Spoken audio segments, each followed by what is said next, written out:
Salam Jemaat Gibeon. Minggu ini adalah minggu ke-24 dari Katekismus Reformasi. Seperti biasa, saya akan membacakan pertanyaan dan Anda akan menjawab di tulisan berwarna kuning. Lalu kita akan baca ayatnya bersama-sama.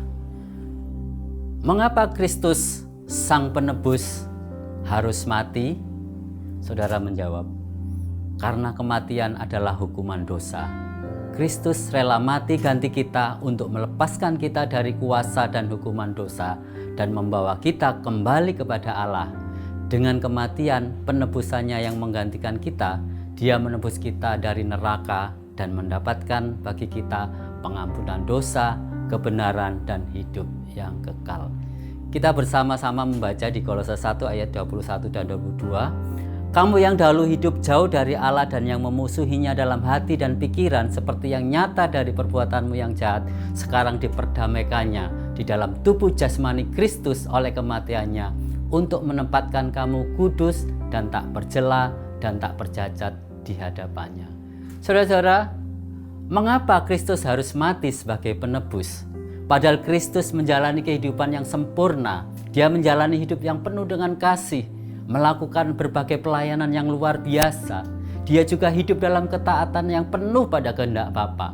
Namun mengapa orang yang begitu baik seperti itu harus mati?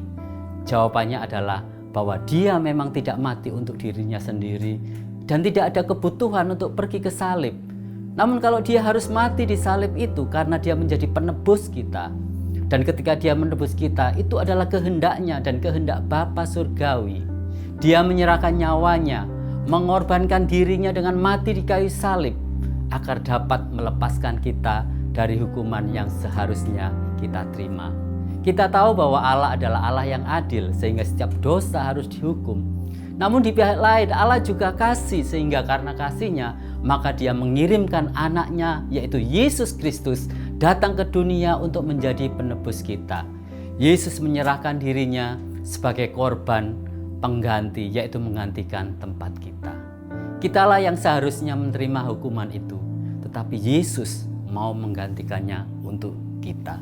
Dia melakukan semuanya itu karena kasih-Nya pada kita, agar melalui kematiannya maka semua diakhiri dan hukuman maut dihapuskan, sehingga maut kehilangan kuasanya atas manusia.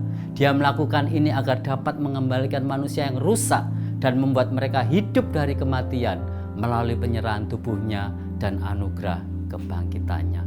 Itulah mengapa alasan Kristus harus mati sebagai penebus. Saudara, saya akan memberikan kesempatan untuk kita bersama-sama merefleksikan kehidupan kita dan mengakui segala kelemahan dan kegagalan kita di hadapan Tuhan.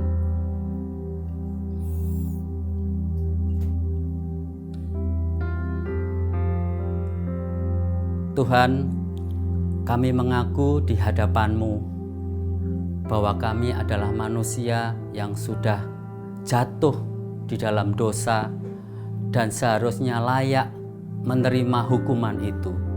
Tetapi oleh karena kasih dan anugerah-Mu, Engkau rela datang ke dunia, bahkan mati di kayu salib untuk menjadi penebus yang menggantikan kami yang seharusnya layak menerima hukuman itu. Kami bersyukur Tuhan oleh karena anugerah-Mu itu, sehingga kami sekarang diperdamaikan kembali dengan Allah. Dan bukan hanya itu saja, Engkau juga sudah menguduskan kami, Engkau membenarkan kami di dalam Kristus. Sebab itu Tuhan, biar melalui semuanya ini kami bisa menghargai karya dan anugerah-Mu itu di dalam kehidupan kami, dan kami dapat memakai kehidupan kami ini hanya untuk mempermuliakan nama-Mu. Terima kasih Tuhan buat kasih dan anugerah-Mu itu.